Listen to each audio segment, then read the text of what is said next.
नमस्कार, Sridevi classes YouTube channel पर एक बार फिर आपका स्वागत है। हमारे नए विषय कॉन्टैक्टर कंट्रोल सर्किट में आज शुरुआत करते हैं। आज मैग्नेटिक कॉन्टैक्टर की कंस्ट्रक्शन और वर्किंग को समझकर, और फिर हम कॉन्टैक्टर सर्किट में यूज होने वाले दूसरे कंपोनेंट्स के बारे में समझेंगे, उनके सिंबल्स के बारे में और वर्किंग के बारे में जानेंगे, और फिर उनकी मदद से अलग अलग प्रकार के कॉन्टैक्टर कंट्रोल सर्किट्स को ड्रॉ करना और उनकी वर्किंग को एक्सप्लेन करेंगे। तो शुरू करते हैं आज की वीडियो। इलेक्ट्रिक सर्किट्स में स्विचिंग, इलेक्ट्रिक लोड के सप्लाई से कनेक्शन और इंटरप्शंस के कंट्रोल के लिए हम कॉन्टैक्टर का इस्तेमाल करते हैं। मैनुअल या मैकेनिकल कॉन्टैक्टर की बजाय मैग्नेटिक कॉन्टैक्टर ज्यादा पॉपुलर हैं, क्योंकि ये बहुत ज्यादा कॉम्पैक्ट और आसानी से आवश्यकता अनुसार माउंट किए जा सकते हैं। बेसिकली मैग्नेटिक कॉन्टैक्टर हैं वो इलेक्ट्रिकली ऑपरेटेड सोलेनॉइड स्विचेज हैं, जिन्हें हम सभी ज्यादा करंट के सर्किट्स में इस्तेमाल करते हैं। जो मीडियम वोल्टेज की इलेक्ट्रिक सर्किट एप्लीकेशंस हैं, उसमें कॉन्टैक्टर में आर्क क्विंचिंग का मीडियम एयर है। इस तरह के कॉन्टैक्टर को एयर ब्रेक कॉन्टैक्टर भी कह सकते हैं। एक कॉन्टैक्टर के ऊपरी हिस्से में बहुत सारे कॉन्टैक्ट्स हैं, जैसे यहाँ 1 3 5 के साथ यहाँ 2 4 6 हमारे मेन पावर कॉन्टैक्ट हैं जो सप्लाई को लोड से कनेक्ट करते हैं। मेन पावर कॉन्टैक्ट के साथ कॉन्टैक्टर में ऑक्सिलरी कॉन्टैक्ट्स हैं जो यहाँ 13 और 14 नॉर्मली ओपन प्रकार के हैं और 21 और 22 नॉर्मली क्लोज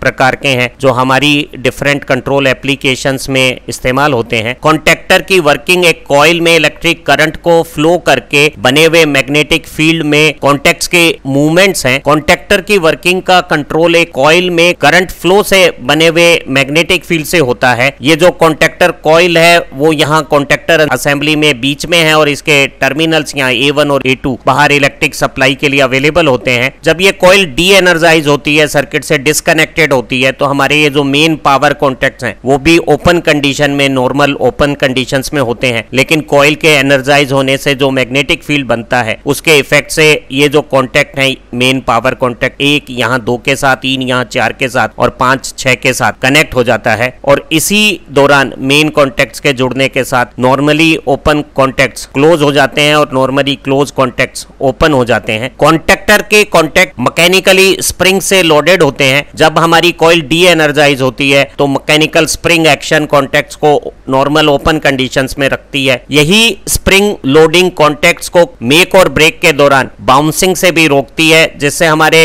कॉन्टैक्ट की लाइफ लंबी बनी रहती है। स्प्रिंग और इलेक्ट्रोमैग्नेट की कंबाइंड एक्शन के साथ कॉन्टैक्टर की स्विचिंग स्पीड तेज है और वो इस तरह से डिजाइन किए हुए होते हैं कि कॉन्टैक्ट्स के बीच में बनने वाले आर्क को भी सप्रेस करके क्विंच कर दिया जाए, ताकि हमें एक लंबी ड्यूरेशंस के लिए, बहुत सारे स्विचिंग एक्शंस के लिए एक सेफ और रिलायबल स्विच काम करता रहे। एक मैग्नेटिक कॉन्टैक्टर को अपने ऑपरेशन के लिए किसी ह्यूमन इंटरवेंशन की जरूरत नहीं है। जब यह है इलेक्ट्रोमैकेनिकल तरीके से मैग्नेटिक फोर्स से ऑपरेट करता है, तो चाहे इसे बहुत ज्यादा स्किल्ड आदमी ऑपरेट करे या अनस्किल्ड ऑपरेटर हो, इसकी वर्किंग एक समान रहेगी। एक मैनुअल या मैकेनिकल कॉन्टैक्टर की तुलना में मैग्नेटिक कॉन्टैक्टर ज्यादा ड्यूरेबल, सेफ और रिलायबल माने जाते हैं, इसलिए ज्यादा प्रचलित हैं। इन्हें हम रिमोट पोजीशन से भी ऑपरेट कर सकते हैं और इनके ऑपरेशन में पूरी सेफ्टी है। एक मैग्नेटिक कॉन्टैक्टर अपने ऑपरेशन के लिए इस कॉइल में बहुत कम पावर ऑपरेशन की डिमांड करता है, इसलिए इस तरह के कॉन्टैक्टर का ऑपरेशन भी बहुत ज्यादा एनर्जी एफिशिएंट है। एक मैग्नेटिक कॉन्टैक्टर का ऑपरेटिंग प्रिंसिपल बहुत आसान है। इसमें एक कॉइल है। इस कॉन्टैक्टर कॉइल में कंट्रोल सर्किट की रिक्वायरमेंट अनुसार करंट को फ्लो करके कॉइल को एनर्जाइज करके एक इलेक्ट्रोमैग्नेट एक्शन क्रिएट की जा सकती है, जो यहाँ एक बहुत स्ट्रॉन्ग मैग्नेटिक फील्ड इन 2 आर्मेचर कोर के बीच में स्टैब्लिश करती है। इलेक्ट्रोमैग्नेट कोर के 2 हिस्से हैं। ये जो ग्रीन हाईलाइट से हमने प्रदर्शित किया है वो एक फिक्स्ड मैग्नेट पार्ट है और ब्लू हाईलाइट से प्रदर्शित मूविंग मैग्नेट पार्ट है। इन दोनों के बीच में एक मैकेनिकल स्प्रिंग सेपरेशन बनाती है और मूविंग मैग्नेट के साथ इस आर्मेचर रोड के साथ connected moving contact fix contact से सेपरेटेड रहते हैं। जब हम कॉइल को एनर्जाइज करते हैं और करंट फ्लो होता है, तो कॉइल के द्वारा बना हुआ मैग्नेटिक फील्ड ज्यादा स्ट्रॉन्ग होता है और वो स्प्रिंग एक्शन डायरेक्शन के अगेंस्ट में मूविंग मैग्नेट को फिक्स मैग्नेट की तरफ अट्रैक्ट करता है और हमारा जो मूविंग मैग्नेट पीस है वो x डिस्टेंस डिस्प्लेस होकर फिक्स मैग्नेट के साथ अटैच हो जाता है। और ऐसी स्थिति में x से कुछ कम डिस्टेंस के साथ ये जो y डिस्टेंस है उसके साथ हमारा जो मूविंग कॉन्टैक्ट का पार्ट है वो फिक्स कॉन्टैक्ट के साथ इलेक्ट्रिकली कनेक्ट हो जाता है। कंट्रोल एक्शन से जब कॉइल में करंट भेजते हैं तो हमारी कॉइल एनर्जाइज होकर यहाँ एक स्ट्रॉन्ग मैग्नेटिक फील्ड जनरेट करती है, जिसकी फोर्स लाइंस यहाँ ग्रीन पाथ में दोनों फिक्स मैग्नेट और मूविंग कॉन्टैक्ट के बीच में यहाँ एयर गैप में एक मैग्नेटिक फील्ड बनाती है। इस फील्ड के कारण मूविंग मैग्नेट फिक्स मैग्नेट की तरफ अट्रैक्ट होता है और उस अट्रैक्शन से ये जो एक्स गैप है दोनों मूविंग मैग्नेट और फिक्स मैग्नेट के बीच में वो फिल हो जाता है। और जब मूविंग मैग्नेट फिक्स मैग्नेट की तरफ अट्रैक्ट होता है तो हमारा जो मूविंग कॉन्टैक्ट है वो भी फिक्स कॉन्टैक्ट के साथ अटैच हो जाता है। कॉन्टैक्ट्स के मेक ऑपरेशन के दौरान कॉन्टैक्ट्स के बीच में आर्क बनता है, लेकिन मैग्नेट की क्विक एक्शन से और कॉन्टैक्टर के स्पेशल डिजाइन से ये आर्क आसानी से क्वेंच हो जाता है और स्प्रिंग लोडेड कॉन्टैक्ट्स में कॉन्टैक्ट्स के बीच में बाउंसिंग भी नहीं होती। ऐसी स्थिति में सप्लाई का कनेक्शन कॉन्टैक्ट्स के थ्रू कॉन्टैक्टर लोड के साथ बना देता है और हमारे जितने भी ऑक्सिलरी कॉन्टैक्ट हैं वो अपनी नॉर्मल पोजीशंस को बदल देते हैं, अर्थात एक NO कॉन्टैक्ट C हो जाएगा और normally closed NC contact open O हो जाएगा। जब हमारा कंट्रोल सर्किट इस कॉइल में करंट को रोक देगा तो इलेक्ट्रिक करंट से कॉइल का ये जो ग्रीन फ्रेम में दिखाया हुआ मैग्नेटिक इफेक्ट है वो कॉइल के डी एनर्जाइज होने से गायब हो जाएगा। और जैसे ही डी एनर्जाइज मैग्नेटिक फील्ड से मूविंग मैग्नेट और फिक्स मैग्नेट के बीच में अट्रैक्टिव फोर्स खत्म होगा, हमारी ये जो स्प्रिंग है जो पहले कंप्रेस्ड मोड में थी वो अपनी नॉर्मल एक्शन प्राप्त करने के लिए मूविंग मैग्नेट को फिक्स मैग्नेट से जब दूर करेगी तो हमारे जो मूविंग कॉन्टैक्ट है वो भी फिक्स कॉन्टैक्ट से सेपरेट हो जाएंगे। ऐसी स्थिति में हमारे मेन पावर सर्किट का इलेक्ट्रिक कॉन्टैक्ट यहाँ दो जगह ब्रेक हो जाएगा। ब्रेक के दौरान भी यहाँ आर्किंग होगी, लेकिन हम कॉन्टैक्ट्स की डिजाइन इस तरह से करते हैं और स्प्रिंग की एक्शन इतनी फास्ट है कि आर्किंग का मैग्नीट्यूड हमेशा कम रहता है। मैग्नेटिक कॉन्टैक्टर की इस वर्किंग कॉइल को हम डीसी सप्लाई से भी एनर्जाइज कर सकते हैं और एसी सप्लाई से भी एनर्जाइज कर सकते हैं। वो AC supply main power circuit की वोल्टेज सप्लाई भी हो सकती है और वो कोई सेफ लो वोल्टेज की एसी सप्लाई भी अलग से ट्रांसफार्मर एक्शन से स्टेप डाउन की हुई हो सकती है। अगर हम कॉन्टैक्टर कॉइल को एसी सप्लाई देते हैं तो यहाँ जो मैग्नेटिक फील्ड बनता है वो टाइम वेराइंग बनता है। ऐसी स्थिति में मैग्नेट की कोर लेमिनेटेड सिलिकॉन स्टील की बनाई जाती है ताकि उसमें हिस्टेरेसिस और एडी करंट लॉस कम हो। अगर कॉइल को डीसी करंट से एनर्जाइज किया हुआ है तो हम मैग्नेटिक कोर को सॉलिड स्टील की बना सकते हैं। जब हम अल्टरनेटिंग करंट से कॉइल को एनर्जाइज करते हैं तो यहाँ मैग्नेट में शेडिंग बैंड्स का इस्तेमाल करते हैं जो करंट जीरो कंडीशंस पे भी हमारे मैग्नेटिक फील्ड को वर्किंग कंडीशंस में रखते हैं। करंट कैरिंग मूविंग और फिक्स कॉन्टैक्ट के बीच में शैटरिंग का जो एक्शन होती है, करंट जीरो पे मैग्नेटिक फील्ड अगर अचानक कलेप्स हो जाता है साइक्लिक वेरिएशंस में, ये शेडिंग बैंड साइनोसॉइडल करंट के साइक्लिक वेरिएशन में करंट जीरो कंडीशंस पे मैग्नेटिक फील्ड के अचानक जीरो होने पर जो कॉन्टैक्ट्स के बीच में शैटरिंग होती उसे रोक देंगे। एक मैग्नेटिक कॉन्टैक्टर के तीन प्रमुख भाग हैं, कॉइल और इलेक्ट्रोमैग्नेट सबसे महत्वपूर्ण हिस्सा है, जो मेन पावर कॉन्टैक्ट और ऑक्सिलरी कॉन्टैक्ट्स हैं वो दूसरा इंपॉर्टेंट पार्ट है और जो केस या हाउसिंग है वो तीसरा पार्ट कहा जा सकता है। मैग्नेटिक कॉन्टैक्टर की कॉइल एक इलेक्ट्रोमैग्नेटिक कोर के चारों तरफ वाउंड की हुई होती है जिसमें कॉपर के फाइन टर्न्स रिक्वायर्ड एमएमएफ बनाने के लिए हमारी सप्लाई वोल्टेज से करंट को लेते हैं। ये कॉइल लो वोल्टेज पे काम करने के लिए भी डिजाइन की जा सकती है और मेन पावर सर्किट से जो वोल्टेज हमें अवेलेबल हो रही है उस पे भी सीधे काम करने के लिए डिजाइन की जा सकती है। Depending upon voltage and current rating of this coil electric supply जब दी जाती है तो हमारी जो एनर्जाइज्ड कॉइल है वो मैग्नेटिक कोर के बीच में एक स्ट्रॉन्ग मैग्नेटिक फील्ड बना लेती है।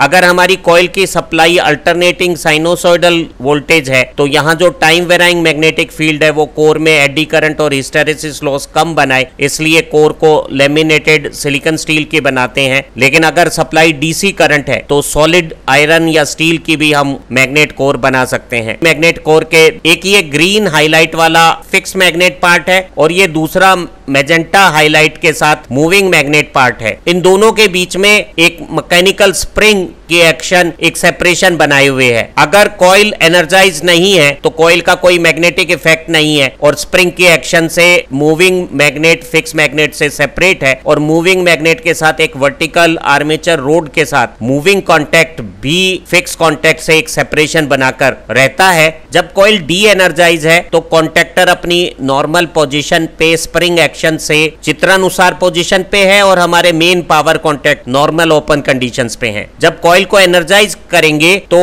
दोनों मैग्नेट के बीच में बनने वाला जो मैग्नेटिक अट्रैक्टिव फोर्स है वो स्प्रिंग की फोर्स कैपेसिटी से ज्यादा ताकतवर होगा और बहुत तेजी से हमारा मूविंग मैग्नेट फिक्स मैग्नेट की तरफ अट्रैक्ट होगा और मूविंग मैग्नेट के साथ जुड़े हुए मूविंग कॉन्टैक्ट भी फिक्स कॉन्टैक्ट के साथ जुड़कर इलेक्ट्रिक सर्किट बना लेंगे। तो जब कॉइल एनर्जाइज है तो कॉइल का मैग्नेटिक फोर्स स्प्रिंग के फोर्स से ज्यादा ताकतवर है और कॉन्टैक्ट आपस में जुड़े हुए रहेंगे। और जब कॉइल डी एनर्जाइज है तो मैग्नेट का कोई फोर्स नहीं है और ऐसी स्थिति में स्प्रिंग की एक्शन से कॉन्टैक्ट ओपन कंडीशंस में रहेंगे। एक मैग्नेटिक कॉन्टैक्टर में करंट कैरी करने का महत्वपूर्ण काम कॉन्टैक्ट्स करते हैं, जिसमें फिक्स कॉन्टैक्ट्स कॉन्टैक्टर के केस या हाउसिंग के साथ फिक्स्ड अटैच होते हैं और moving contact movable magnetic core के साथ मैकेनिकली एक आर्मेचर रोड के साथ कनेक्ट होता है। Main power contact physical size और डायमेंशंस में बड़े होते हैं और बिल्कुल इसी तरह के कुछ छोटे